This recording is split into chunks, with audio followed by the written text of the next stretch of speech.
Justin Baldoni has responded. It ends with us co-star and Blake Lively mini-me, Isabela Ferrer, with a scorching new legal filing you do not want to miss.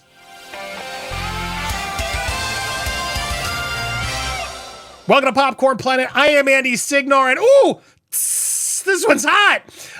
This is a great response, I gotta say, and he does this brilliant reverse Uno card on this. Props to his attorney, Kevin Fritz, who brought it on this, because, look, this wasn't a good look for Justin at all, and Blake clearly knew it, Isabela clearly knew it, and now, of course, since our reporting yesterday, all the headlines are running into the Justin Baldoni harassed another co-stars. What the sort of anybody who's not paying attention, that's what they're gonna take away from this, and that's just so disgusting. I look, I learned how to say this girl's name, Isabela Ferrer. Now I know who you are a little bit more, but not in a good way. I've been defending you. I've backed off from, leave her alone, of course, but girl, what are you doing?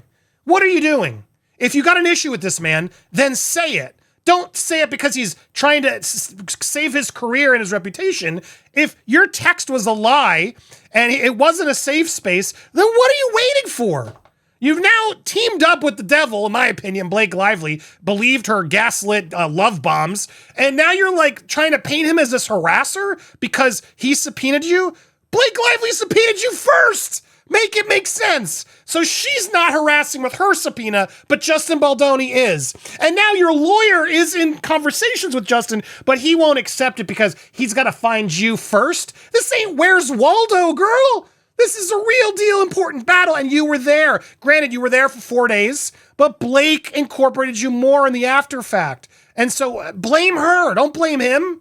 Unless you got an issue with him, then just tell us. This weird playing in the middle and allowing the press to now go negative on Justin without you ever even saying whether he did anything on set and whether Blake's telling the truth or not is kind of shocking. If you don't know, then say that. That's another answer. I don't know. I wasn't there. I didn't hear any of this. I don't know. I suspect she doesn't want to do that because then she'll go against Blake and Ryan, who are very powerful. So that's why I've always thought, well, she's in a tough spot. But this response from her, shame on you, Isabela Ferrer. You shouldn't have done this. Now, it might be your lawyer's fault, to be fair, and leave her alone. Don't go bother her on social media. But look at these headlines. It's crazy now. And some of them at least include the subpoena part of it so people can go, well, how is that harassment? I mean, this isn't harassment. What Blake is doing with all her 100+ subpoenas to content creators, that's harassment in my opinion. She knows she can't go after content creators. She's not going after people in TMZ and real outlets because if they did, they'd reveal. I remember Harvey Levin of TMZ literally said it. You both have talked to me, so don't you dare bring me into this battle. He kind of threatened them both. Like, you want me to expose you both? Because I can. Obviously, both sides have been there marketing defenses. That's what they do. And we're going to get to that later today in our live as well, because there's a brilliant opposition to Blake Lively's request for sanctions. It's wild what she thinks. And they go after Friedman's 10 statements. And the beauty of it is they present 16 statements from Lively's legal team that are just as bad. So how come Blake can do this all, but Justin can't? Make that make sense. Do not miss our live. We'll be live later today at 4. We're going to go through that. A lot of stuff is just, it's like never ending, this docket. But I wanted to focus today on this response. Okay, Kevin Fritz, bravo. Bravo to Kevin Fritz, who's about to throw down in not a mean or disrespectful way. But let's read this letter together, shall we? So yesterday, if you didn't watch yesterday's video, I'll put it right here. Go watch this video and then click at the end and come back. It's okay. Go get that video some views and then come back and watch this video. And if you already watched, bear with me, just making sure people are caught up. Go over there, catch up on all the backstory. Okay, I put an iCard. Sometimes they pop up. And then you should be able to click back at the end and come back and see this video. Hopefully that all worked. Okay, and if you did that, tell me in the comments because that's cool. You're a true fan. Now, let's get to part 2 of this story because this is the response to that. Dear Judge Lyman, it's Counsel for Wayfair Studios, Justin, everybody, etc. We write in response to Isabela Ferrer's opposition to the Wayfair party's motion to serve her by alternative means for the pendency of this action. The opposition is primarily an inappropriate attack on Mr. Baldoni and his counsel in violation of the order dated on August 8th, relating to matters not before the court, i.e. the indemnification issue, meaning that Justin's team should pay for this because this is a movie issue, but it's not really what indemnification usually typically covers, as Ron Zambrano has told me. It's irrelevant to whether Ms. Ferrer should be served via alternative means. That's what this is supposed to be about, that we can serve her via her attorney and not have to track her down as her lawyer's requesting when we've now gotten in contact with the lawyer. Miss Ferrer played the role of young Lily in the film. After Miss Ferrer completed her work, she expressed her gratitude, which we read on the last video, how she had an incredible experience and how Justin created a comfortable, safe space for her. This paragraph, they basically talk about, like, I assume because it's redacted, according to the amended Lively disclosures, she identified, I'm assuming this is personal details or addresses in order to explain why they sent it to the places they sent it to. They then continued in February 2025. Miss Lively issued a subpoena to Miss Ferrer, who was represented by Mr. Michelman. Presumably, Mr. Michelman accepted service of the subpoena on Miss Ferrer's behalf without objection. In July 2025, Wayfair parties subpoenaed Miss Ferrer for documents that she either neglected to produce or were not requested by Miss Lively's subpoena. Now, this is interesting. Does that mean she did give Blake some stuff, which then Justin now did get from Blake's team? Because you're supposed to share. That's where I am a little unconfused of, well, what do you already have? Now, they're being a little vague on that, to be fair. At the same time, they're allowed to ask, as Ron Zambrano told me, like, this isn't out of the realm of something that's unusual. And sometimes, Blake can take long, and this doesn't guarantee that Blake did, in fact, give everything over, et cetera, et cetera. It's unclear. They're both sort of still hedging on what they've gotten or what they didn't get. Wayfair parties twice requested that Mr. Michelman accept service of their subpoena, a common professional courtesy that Mr. Michelman likely granted to Miss Lively's counsel in connection with her subpoena. Well, they're assuming that, but I think it's a pretty good assumption. So why are you giving me trouble is basically what they're trying to say. Like, hello, Mr. Michelman ignored the Wayfair parties' requests.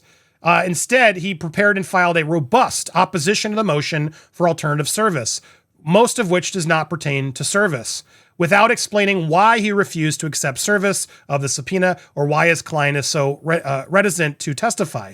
Mr. Michelman seems more focused on contractual obligation to indemnify Miss Ferrer and cover his fees. Ironically, Mr. Michelman's actions have unnecessarily increased those fees by creating issues where none should exist. This is imperative too, which Ron also echoed. Like, you're costing her more money to fight it. Just get it over with and just do it. You don't need a lawyer to be, deposed and do this. Just show up and answer. What are you hiding? What are you afraid to say? Like, I'm sure Blake's team would swoop you up if you want to be on her case. And if you don't, you go in Justin's case. This whole meet in the middle thing, enough already. Enough, girl. You got to make a decision. That's the problem. I don't think anything happened. Or Blake sort of put something in her head that she now thinks, oh yeah, I guess. And now she's stuck in this middle zone. And I still would have been on her side and felt for her. But to allow the lawyers to basically put out a whole press release to destroy Justin over it, shame on you. Shame on you for allowing that to happen. Now you've gotten involved and now you're against Justin. So it is what it is. Leave her alone. But I can see why people are going to be mad now. But here's where it gets really interesting. They do a reverse Uno here that I really want to spotlight. Now they go in respect to service. They were not diligent in their efforts. They should have reached out to her talent agent. They're like, well, why? You want me to do a skip trace? I'm talking to your counsel, not your agent. The counsel should be an appropriate person who can communicate the subpoena concerns. We ensure that the addresses we have, we're not out of thin air. We're happy to share those results, but yada, yada, yada. All this is unnecessary. We now have her counsel. He's appeared. Can we just get him to say fine and take it? And then this is where it gets really interesting. Now, the opposition alleges that in attempting to do this personal service after her lawyer refused is harassing her and attempting to draw her deeper into litigation and disputes that she's done her best to avoid. It was not the Wayfair parties who first subpoenaed her. It was Miss Lively, fact. And also Miss Lively's allegations that implied it was young Lily who had an issue on the set that they brought up. They brought that up and they accepted the service of Blake's subpoena without objection. Miss Lively should not be permitted to obtain discovery from Miss Ferrer, while Miss Ferrer and her counsel frustrate all effort by the Wayfair parties to obtain a discovery critical to the preparation of the defense. Facts. They're both allowed to ask. You can be annoyed all you want, but they're both allowed. Why give one and not the other? Make that make sense. Given the circumstances, the Wayfair parties are willing to stipulate. Now, here's where the reverse Uno comes, that none of the parties will use any communication to, from, or concerning Miss Ferrer or any testimony from her in any manner in this action. that stipulation will satisfy Ms. Ferrer's apparent desire to avoid involvement in the litigation and trial. If the other parties decline to enter into such a stipulation and Ms. Ferrer and her counsel continue to resist service, the court should enter an order excluding Ms. Ferrer as a witness and excluding the use of any communication to, from, or concerning her in any manner in this action. Finally, to the extent, meaning they're like, this has nothing to do with it. Either she wants to step away, then fine, then we are taking her out of the equation. Blake can't use her, we can't use her, she's done. So we're not harassing her. If she doesn't want out, fine, we don't want her either. So Blake, are we cool? We're gonna get rid of her because she's got nothing?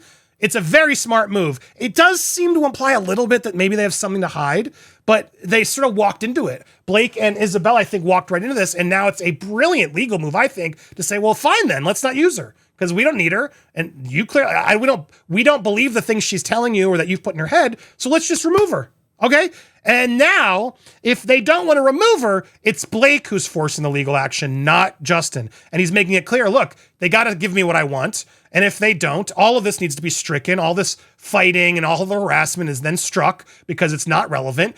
She should take it and then they continue, which is really smart. Finally, to the extent that he believes that the Wayfair is overbroad or otherwise objectionable, which it's not, she is entitled to serve formal objections thereto once the service issue has been resolved. A point that dispels any ludicrous notion of quid pro quo, which he's trying to claim of, well, they'll only sign it if I give them something, my subpoena. They're like, well, no, just accept it and then go challenge whatever you want. But you got to accept it, girl.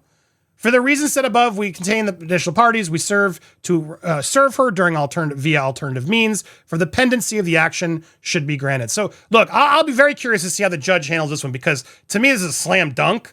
But seeing how Lyman's done some stuff, I wouldn't be surprised to sadly see it go another way. But we will keep you posted. All I know is damage is now done. For people who aren't following the case, they're all going to read, oh, Justin harassed another cast member. And people who aren't educated, this is going to destroy him.